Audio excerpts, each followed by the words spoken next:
I am back. I'm so sorry that for those of you that have been following me, my last update was when I was 34 weeks, I believe. So I'm so sorry. I know I always say I'm sorry every single video that I make, basically. That's my intro. I'm trying to grow out of that. But it is hard to follow a routine, especially if you're not used to making YouTube videos. I can never get the hang of it, and especially if you don't have the right equipment, which is the an editing laptop. It kind of sucks because I have to do everything on my phone. I do have a camera, but I don't have a laptop that has enough memory for me to download all my videos and edit. My baby was born January 2nd at 10:57 a.m.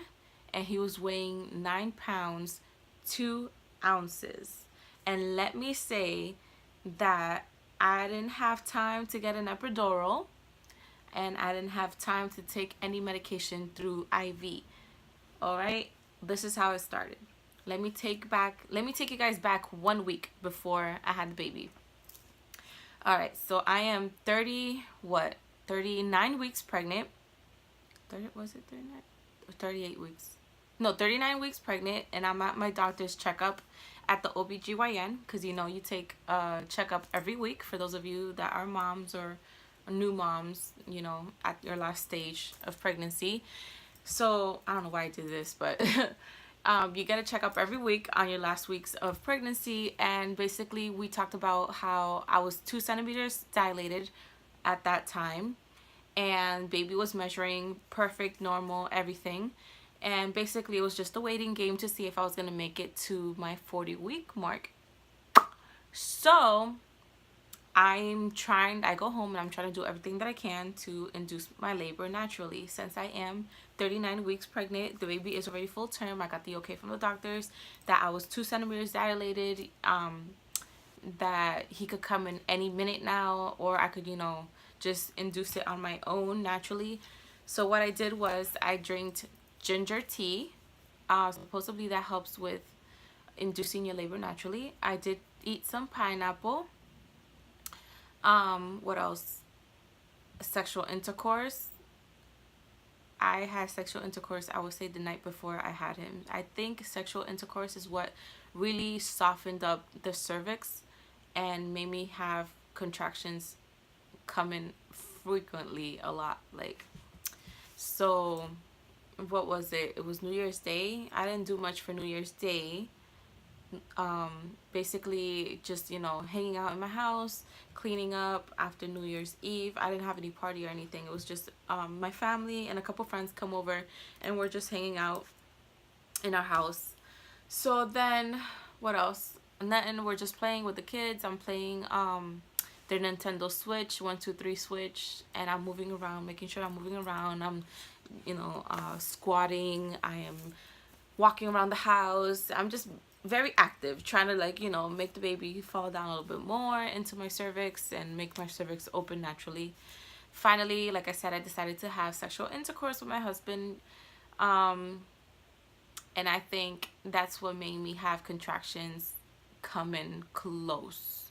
I was having a lot of Braxton Hicks contractions, mind you, and they're not painful. They're not painful. They're just a very tightening of the stomach, a weird sensation, like your stomach's really tightening up, and you touch it and it's hard as a rock, and then it just it relaxes itself. So I start getting contractions, and I'm thinking they're Braxton Hicks, even though I was having them regularly, but they were so far apart that I was like, okay, they're probably Braxton Hicks contractions. I didn't think anything of it. So it was 12 o'clock at night, and I'm having one, I would say in maybe every 2 hours or every hour, because it seemed like they were so far apart. I wasn't really needing to time them or anything. So finally I end up going to sleep at 1 in the morning, but I'm waking up every hour to go to the bathroom because I have contractions. So every time I have a Braxton Hicks contractions, my stomach is getting really hard, and then it presses on my bladder, and then I have to go to the bathroom and pee. So my husband sees that I'm getting up every hour to go to the bathroom. And he's like, are you okay? Do we need to go to the hospital? I'm like, no, I'm fine. It's just these Braxton Hicks contractions. They're making me want to go to the bathroom every single time. He's like, you're not having any pain? No, I'm not having any pain. He's like, all right. So he goes back to sleep. I try to go back to sleep. Finally, after a couple hours of waking up and going to the bathroom, I'm like, okay. It was 6:45 in the morning at this time. I'm like, okay, so I'm getting them kind of frequently now. I'm waking up now like every 30 minutes. So maybe I should time them the next time I get another one, because it's been a while since I was timing it from last time I said it was 30 minutes. I think it was 30 minutes around, I would say like maybe 3 in the morning or 4 in the morning, around there. I'm not sure. But it was 6:45. I decided to time them, and if they were 7 minutes apart. 7 minutes apart? Yeah, 7 minutes apart. From the time that it started to the time that it ended, they were 7 minutes. From the time it started again and ended from the last one, yeah, they were 7 minutes apart. So then I wake up my husband. I'm like, babe, I think it's time to like get the kids ready and go to the hospital. I already have my hospital bag ready and everything to go, just in case. And I'm getting myself ready. I called the doctor's office. I had an appointment for that day to supposedly check my progression. I called them, let them know, hey, I'm having contractions. I think this is the real deal now, because they're coming in every 7 minutes apart. And they're like, oh, yeah, it sounds about right. Do you feel any pain? I'm like, I don't feel any pain, but I do feel a lot of pressure in my lower back and just the tightening of my stomach. So then they're like, okay, so you might want to go to the hospital then. Obviously, I have my kids. I have to take them to school, and we took them to school. And I guess at the time that we took them to school, I could feel my contractions coming in a little bit more close. Now at this time, they're coming in every 4 minutes. And I'm like, oh my God, please do not let me have this baby in this car. So I start honking the horn. I'm like, babe, where did it go? He's like, okay. Tell me no. He decides to stop at Dunkin' Donuts on our way to the damn hospital. He's like, I need me a coffee and some donuts, because who knows how long we're going to be there for. I'm like, really? I'm like, I'm pretty sure we're not going to be there for long, because my contractions are going to be like coming in every 4 minutes, and they're going to be coming in every 3, 2, 1. Who knows? This baby might come out, head first, flying out my vagina. Excuse my language, but true. Flying out of my vagina. Because this is my 3rd child, and usually every child that you have, it gets easier and easier, and labor comes out faster and faster. Sorry, my TV was on pause. So we finally get to the hospital. There was a huge line at the parking valet, so I decided to get out of the car and wobble myself into the administration office. And they're like, okay, so how do you feel? I'm like, I have a lot of pressure in my lower back, and these contractions are coming in like every 2 minutes. And they're like, oh, okay. So they rushed me upstairs. They put in a band around me, and then the nurse comes in, and she's like, we're understaffed. I was like, are you kidding me? She's like, I am the nurse manager. I'm going to be helping you deliver the baby until we get more people to come in and basically help out, because it was the day after New Year's. It was January 2nd. She's like, oh, you should have came in yesterday. You would have gotten a gift basket for all the New Year babies that were born yesterday. And I'm like, oh, crap. So I don't get a basket, obviously, because today's January 2nd. And they don't have any more. So then I'm like, oh, my God. Like, this pain in my lower back is, like, killing me. And she's like, okay, so let's check you out and see how much dilated you are. She checks me. She's like, I'm at 8 centimeters. I'm like, are you kidding me? She's like, oh, good job. She's like, you had most of your labor at your house. I'm like, I didn't mean to. I'm like, I really wanted to come here on time. She's like, well, it's okay. She's like, now from here on, everything's going to move on faster. And it's going to be better this way. And I'm like, am I going to have time to have an epidural? She's like, to be honest, I don't think you're gonna be able to have an epidural, because we're gonna have to draw blood out of you and check you out, make sure that everything's okay, and it takes a while for the anesthesiologist to come by and do the procedure. And maybe by that time you're probably already pushing, and it usually takes a while to the medication to work through your body. I'm like, at this point I wanted to cry. I was like, are you serious? I am freaking out because I'm scared. I'm like, I've never done this before. I've always had an epidural with my first and my second child, and now my third child, I'm being told we don't have time for it. So I'm like, okay, so am I gonna have any type of medication that I can take to like ease the pain when he's coming out of my vagina? Because mind you, I'm not having any pain in my stomach. It's just my back. It's my lower back was hurting a little bit. It wasn't excruciating pain. It's just like a lot of tightening, and you're just like, oh my god, like you need to take a really big poop, and it's just like there, and you want to push it out so bad, but it's just like you can't push it out. I guess I can't really explain, but I was like, oh no, he's gonna come out. Who knows how big he is? He's gonna rip my vagina apart. I'm gonna have stitches. They're gonna have to put needles down there, and I'm gonna feel everything out. Like a million thoughts were going through my mind, and I'm just freaking out. So finally, they try to get an IV in. It didn't work. It took them 5 tries until they finally called I think it was the anesthesiologist to come in and find a vein in my arms. I guess the room was cold and my body was really cold, and they just couldn't get a good vein to like basically have medication or fluids go inside of me. And I'm just like, I really didn't care. They poked me like so many times. They poked me 6 times, and I'm just like there. I was more worried about my lower back pain. And finally, they got the IV in, they got the fluids in, but they couldn't give me any medication because by that time, I'm already pushing. They got my feet up in the air, and they're like, okay, so push if you need a push. I'm like, I need a push. Like, I feel like I've been wanting to push. Like, I have a big, giant poop down there, and it's just hanging out of my butt, and I need to push it out so I can have some relief. Oh my god, I can tell you that it took me maybe 10 minutes and the baby was out. Because for those people that go natural, I don't know, but when you're pushing, it takes all the pain away. Like all the lower back pain and my stomach pain, if I had any, I don't remember, but I'm pretty sure I didn't. It was just mostly pain in my lower back. Every time I pushed, that pain was gone. So I was like, I need to push, I need to push, I need to push. Every time a contraction came by and it was at its peak, I was like, I need to push, I need to push, I need to push. So I would say that I don't think I will ever do it again. Obviously, I'm not going to have any more kids. I'm done. 3 boys is enough. Everybody's like, you should try and find a girl, but I'm good. But I feel like if you can try to go without an epidural, the recovery time is so much better and faster than when I had it before with my other 2 kids. I couldn't get out of bed.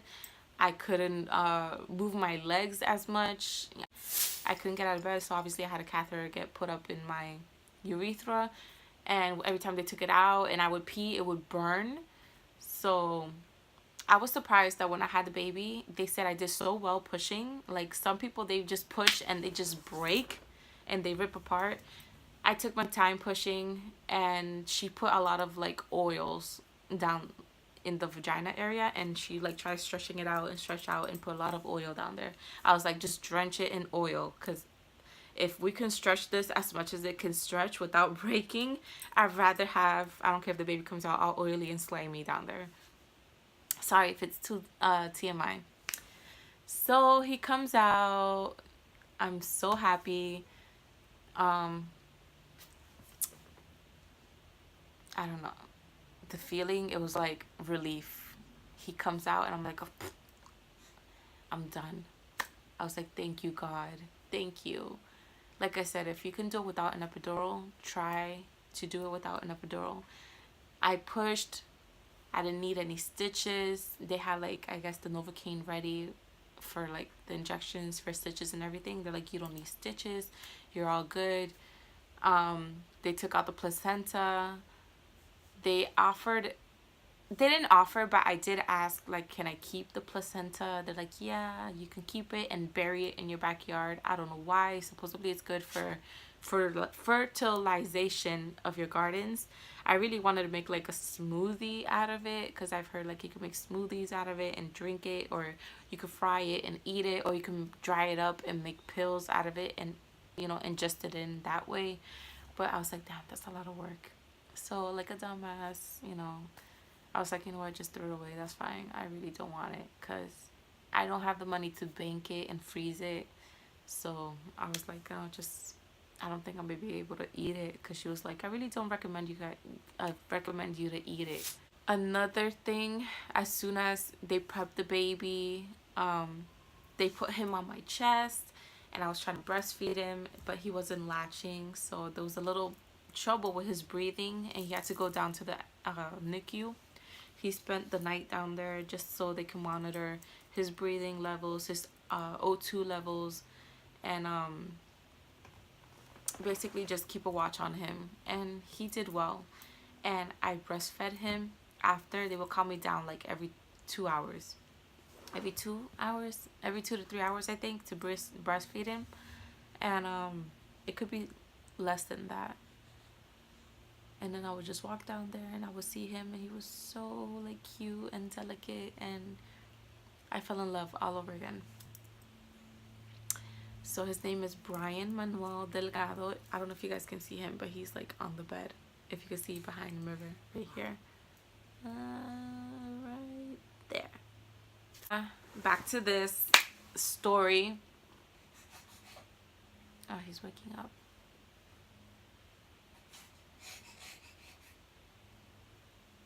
Alright, let me go grab him. You're a big boy. He turned 4 months yesterday.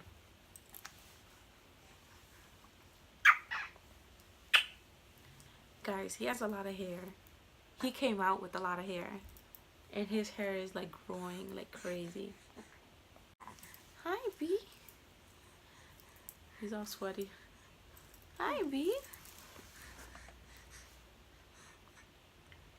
He's watching TV. Hi, B. B, look. Look up here. B, look.